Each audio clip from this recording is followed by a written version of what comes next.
नमस्कार। अच्छा, हमारे चारों ओर ना एक ऐसी शक्ति है जो दिखती तो नहीं लेकिन है हर जगह। हम इसे हर दिन महसूस करते हैं, इसका इस्तेमाल भी करते हैं, पर शायद ही कभी इस पर गौर करते हैं। आज हम इसी छिपी हुई ताकत की परतें खोलने वाले हैं, जो बड़े बड़े उद्योगों की रीढ़ है और हमारी रोजमर्रा की जिंदगी को भी आसान बनाती है, यानी कि संपीड़ित हवा या कंप्रेस्ड एयर। कभी सोचा है कि जब एक बड़ी सी बस अचानक ब्रेक लगाती है तो वो सूं की एक तेज आवाज कहाँ से आती है? या फिर किसी कंस्ट्रक्शन साइट पर वो नेल गन कैसे पलक झपकते ही लकड़ी में कील ठोक देती है? ये सिर्फ हवा नहीं है। चलिए आज हम सब मिलकर पता लगाते हैं कि इस मामूली सी लगने वाली फुसफुसाहट के पीछे असल में कौन सी जबरदस्त और कंट्रोल की हुई शक्ति छिपी है। तो चलिए अपनी इस खोज की शुरुआत करते हैं उसी फुसफुसाहट के पीछे की एनर्जी को समझने से, क्योंकि ये सिर्फ एक आवाज से कहीं कहीं ज्यादा है। ये तो भाई फिजिक्स का एक कमाल है जो हमारे चारों तरफ हो रहा है। जरा सोचिए, आप एक स्प्रिंग को अपनी पूरी ताकत से दबा रहे हैं। आप उसे जितना ज्यादा दबाते जाएंगे, जितना छोटा करते जाएंगे, उतनी ही ज्यादा एनर्जी उसमें जमा होती जाएगी, है ना? एक तनाव सा बन जाता है जो बस बाहर निकलने के लिए तैयार बैठा है। कंप्रेस्ड एयर बिल्कुल बिल्कुल ऐसे ही काम करती है। जब हम हवा को किसी बंद टैंक में जबरदस्ती ठूंसते हैं तो हवा के मॉलिक्यूल्स जो आमतौर पर बड़े आराम से घूमते रहते हैं, वो एक दूसरे के बहुत करीब आ जाते हैं और आपस में टकराने लगते हैं। इससे एक जबरदस्त एनर्जी पैदा होती है जो उस टैंक की दीवारों पर लगातार जोर डालती है।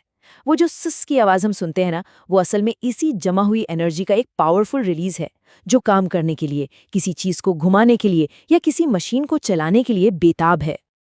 ठीक है, तो ये तो समझ आ गया कि हवा को दबाने से उसमें ताकत आ जाती है। लेकिन भाई इस ताकत को नापते कैसे हैं? हमें कैसे पता चलता है कि कितनी एनर्जी जमा हुई है? इसका जवाब एक बहुत ही बेसिक कॉन्सेप्ट में छिपा है, जिसे हम कहते हैं दबाव या प्रेशर। देखिए, प्रेशर का सीधा सा मतलब है कि किसी खास एरिया पर, मान लीजिए 1 स्क्वायर इंच या 1 स्क्वायर सेंटीमीटर पर, कितना जोर या फोर्स लग रहा है। अब वैज्ञानिकों की भाषा में इसकी यूनिट है पास्कल, जिसे पीए से लिखते हैं। लेकिन ये यूनिट ना बहुत ही छोटी है। अंदाजे के लिए बताऊं तो एक कागज का टुकड़ा अपनी सतह पर करीब करीब 1 पास्कल का दबाव डालता है।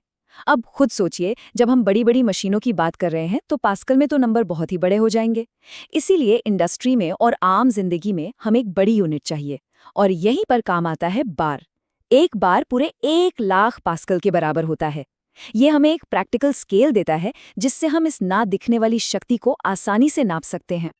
अब यहाँ पर बात और भी मजेदार हो जाती है। प्रेशर को नापने के दो अलग अलग नजरिए हैं और इनके बीच का फर्क समझना बहुत जरूरी है। पहला है गेज प्रेशर। ये हमारे चारों तरफ जो हवा का नॉर्मल प्रेशर है ना, जिसे हम एटमॉस्फेरिक प्रेशर कहते हैं, उसके ऊपर कितना प्रेशर है ये वो नापता है। मतलब जब हम अपनी गाड़ी या बाइक के टायर में हवा भरवाते हैं तो वो मीटर जो रीडिंग दिखाता है वो गेज प्रेशर ही होता है। लेकिन एक दूसरा तरीका भी है जिसे इंजीनियर्स ज्यादा पसंद करते हैं, वो है एब्सोल्यूट प्रेशर। ये जीरो प्रेशर, मतलब एक ऐसी जगह जहां बिल्कुल हवा नहीं है, जिसे हम वैक्यूम कहते हैं, उसके मुकाबले टोटल प्रेशर को नापता है। ये ज्यादा सटीक होता है क्योंकि इस पर बाहर के मौसम या जगह के हिसाब से बदलने वाले एटमॉस्फेरिक प्रेशर का कोई असर नहीं पड़ता। अच्छा, इस पूरी कहानी के पीछे कि हवा को दबाने से प्रेशर बढ़ता क्यों है, एक बहुत ही सीधा सा लेकिन बहुत ही पावरफुल नियम काम करता है, बॉयल का नियम। इसे एक गुब्बारे के उदाहरण से समझिए। अगर आप एक फूले हुए गुब्बारे को दोनों हाथों से दबाएं तो आपको महसूस होगा कि अंदर की हवा ज्यादा जोर लगा रही है। आप उसे जितना छोटा करने की कोशिश करेंगे, वो उतना ही ज्यादा ताकत से बाहर आने की कोशिश करेगी। बॉयल का नियम बस इसी चीज को साइंटिफिक भाषा में कहता है। अगर टेम्परेचर को ना बदला जाए तो आप किसी गैस को जितनी छोटी जगह में दबाएंगे, उसका प्रेशर उतना ही बढ़ जाएगा। मतलब जगह कम तो प्रेशर ज्यादा, एक उल्टा रिश्ता है दोनों में। चलिए इसे एक बहुत सीधे साधे उदाहरण से समझते हैं जो इस स्लाइड पर दिख रहा है। मान लीजिए हमारे पास एक कंटेनर है जिसमें 1 क्यूबिक मीटर हवा है और इसका एब्सोल्यूट प्रेशर 1 बार है। अब हम एक पिस्टन से इस हवा को दबाते हैं और इसकी जगह को ठीक आधा कर देते हैं, यानी अब हवा सिर्फ 0.5 क्यूबिक मीटर की जगह में कैद है। तो बॉयल के नियम के हिसाब से क्या होगा? क्योंकि हमने वॉल्यूम को आधा किया है तो प्रेशर ठीक डबल हो जाएगा, यानी 2 बार। अगर हम वॉल्यूम को 1/4 कर दें तो प्रेशर 4 गुना हो जाएगा। सीधा सा हिसाब है, वॉल्यूम आधा, प्रेशर डबल। ये इतना सिंपल और इतना पावरफुल रिलेशन है। तो इस पूरे सेक्शन का निचोड़ क्या है? निचोड़ ये है, जब भी हम हवा के लिए जगह कम करते हैं तो हम असल में उसके अंदर की ताकत को कई गुना बढ़ा देते हैं, मल्टीप्लाई कर देते हैं। ये सिर्फ किताबों का कोई फॉर्मूला नहीं है। यही वो प्रिंसिपल है जो एक भारी भरकम ट्रक के एयर ब्रेक को इतनी ताकत देता है कि वो उसे रोक सके। यही वो प्रिंसिपल है जो एक पेंट स्प्रेयर को पेंट की बारीक फुहार निकालने की शक्ति देता है। ये कंप्रेस्ड एयर की ताकत का मूल मंत्र है। लेकिन रुकिए, कहानी में एक ट्विस्ट है। हवा को दबाने की इस प्रक्रिया में एक ऐसी चीज भी होती है जो हमें दिखती नहीं। हवा अपने साथ एक अनदेखा बोझ, एक छिपा हुआ मुसाफिर लेकर आती है जो पहली नजर में तो नजर नहीं आता, लेकिन किसी भी कंप्रेस्ड एयर सिस्टम के लिए बहुत खतरनाक हो सकता है। और वो मुसाफिर है पानी। इसे समझने के लिए सोचिए, गर्मी के एक उमस भरे दिन में जब फ्रिज से ठंडे पानी का ग्लास निकालकर मेज पर रखते हैं तो थोड़ी देर में उसके बाहर पानी की बूंदें कहाँ से आ जाती हैं? आसमान से तो पानी नहीं टपका। ये इसलिए होता है क्योंकि ठंडे ग्लास के पास की हवा अचानक ठंडी हो जाती है और अपनी नमी को गैस के रूप में पकड़कर नहीं रख पाती। ड्यू पॉइंट या ओस बिंदु ठीक यही टेम्परेचर है। ये वो टेम्परेचर है जिस पर हवा नमी से पूरी तरह सैचुरेट हो जाती है, और अगर टेम्परेचर इससे जरा भी नीचे गया तो हवा में मौजूद एक्स्ट्रा नमी गैस से लिक्विड पानी की बूंदों में बदल जाती है। अब ये स्लाइड जो दिखा रही है ना, वो इस पूरी बात को समझने का सबसे अच्छा तरीका है। हवा को दबाना ठीक वैसा ही है जैसे हम एक गीले स्पंज को अपनी मुट्ठी में कसकर निचोड़ रहे हों। जब स्पंज खुला होता है तो वो बहुत सारा पानी सोख सकता है, लेकिन जैसे जैसे हम मुट्ठी कसते जाते हैं स्पंज छोटा होता जाता है और पानी को बाहर निकलना ही पड़ता है। हवा के साथ भी बिल्कुल यही होता है। जब हम हवा को दबाते हैं तो उसके मॉलिक्यूल्स के बीच की जगह कम हो जाती है, जिससे उसकी नमी को गैस के रूप में बनाए रखने की कैपेसिटी भी घट जाती है, और नतीजा जो एक्स्ट्रा पानी है वो लिक्विड बनकर बाहर आ जाता है। और ये पानी की मात्रा, यकीन मानिए, आपको हैरान कर देगी। हमारे सोर्स मटेरियल के हिसाब से अगर हम नॉर्मल हवा के सिर्फ 10 क्यूबिक मीटर को, जो लगभग एक बहुत छोटे कमरे जितनी जगह है, उसे 6 बार के प्रेशर तक दबाते हैं तो उसमें से 50.6 ग्राम तक पानी निकल सकता है। ये लगभग 1/4 कप पानी के बराबर है। जरा सोचिए, सिर्फ हवा को दबाने से इतना सारा पानी बाहर आ सकता है जो पहले हमें दिखाई तक नहीं दे रहा था। और ये अनदेखा बोझ, ये पानी, कंप्रेस्ड एयर सिस्टम का सबसे बड़ा दुश्मन है। ये किसी बीमारी की तरह धीरे धीरे पूरे सिस्टम को अंदर से खोखला कर देता है। ये लोहे के पाइपों और एयर टैंक में जंग लगाता है, जिससे वो कमजोर हो जाते हैं। ये मशीनों के कीमती और नाजुक पुर्जों जैसे वॉल्स और सिलेंडर को जाम कर देता है, उन्हें खराब कर देता है। ये हवा से चलने वाले औजारों के अंदर की जरूरी चिकनाई को धोकर बहा देता है, जिससे वो जल्दी घिस जाते हैं।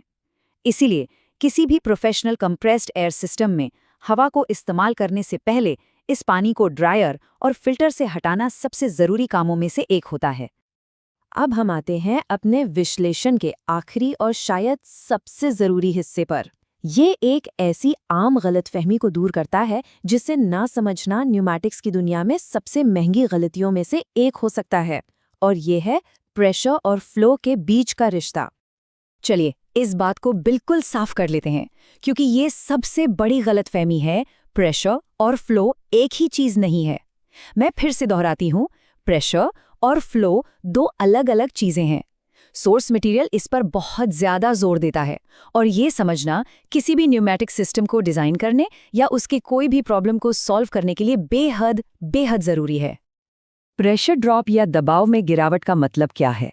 इसे समझने के लिए सोचिए कि हम एक लंबे से पाइप से पौधों को पानी दे रहे हैं। नल पर पानी का प्रेशर सबसे ज्यादा होगा, लेकिन जब पानी पाइप के दूसरे सिरे से बाहर निकलेगा तो उसका प्रेशर कुछ कम हो जाएगा। ऐसा क्यों?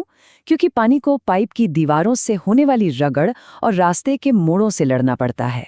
हवा के साथ भी ठीक यही होता है। जब तक हवा एक सिस्टम में रुकी हुई है, बहने ही रही है, तब तक हर जगह प्रेशर एक जैसा रहता है। लेकिन जैसे ही हवा बहना शुरू करती है, जैसे ही फ्लो होता है, तो पाइप, वाल्व और फिटिंग्स के कारण एक फ्रिक्शन पैदा होता है, और इस फ्रिक्शन से लड़ने में कुछ प्रेशर हमेशा बर्बाद हो जाता है। इसी को प्रेशर ड्रॉप कहते हैं। ये टेबल इस रिश्ते को बिल्कुल साफ कर देती है। जरा ध्यान से देखिए। जब कंप्रेसर से सप्लाई प्रेशर 6 बार है और कोई फ्लो नहीं है, मतलब हवा चल नहीं रही, कोई टूल काम नहीं कर रहा, तो टूल पर भी पूरा का पूरा 6 बार प्रेशर मिल रहा है, कोई लॉस नहीं। लेकिन अब देखिए क्या होता है जब हम फ्लो शुरू करते हैं। जैसे ही हम 55 लीटर प्रति मिनट की रफ्तार से हवा इस्तेमाल करना शुरू करते हैं, टूल पर प्रेशर घटकर 5 बार रह जाता है। पूरा 1 बार का प्रेशर रास्ते में ही गायब हो गया। और जब हम फ्लो को और बढ़ाते हैं 90 लीटर प्रति मिनट तक, तो प्रेशर और भी ज्यादा गिरकर 4 बार पर आ जाता है। ये एक सीधा रिश्ता है। फ्लो जितना ज्यादा होगा, यानी हवा का इस्तेमाल जितनी तेजी से होगा, प्रेशर ड्रॉप उतना ही ज्यादा होगा। इसे समझने का सबसे आसान तरीका ये है, प्रेशर को एक फुल चार्ज्ड मोबाइल की बैटरी की तरह समझिए। ये है क्षमता, यानी काम करने की पोटेंशियल एनर्जी, और फ्लो उस बैटरी का इस्तेमाल करके वीडियो देखने या गेम खेलने जैसा है।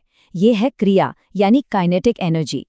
हमारे पास 100% चार्ज वाली एक बहुत पावरफुल बैटरी यानी हाई प्रेशर हो सकती है, लेकिन जैसे ही हम उस पावर का इस्तेमाल करना शुरू करते हैं, यानी फ्लो बनाते हैं, कुछ एनर्जी तो हमेशा गर्मी या रुकावट के रूप में खर्च हो ही जाती है और हमारी बैटरी का परसेंट गिरने लगता है।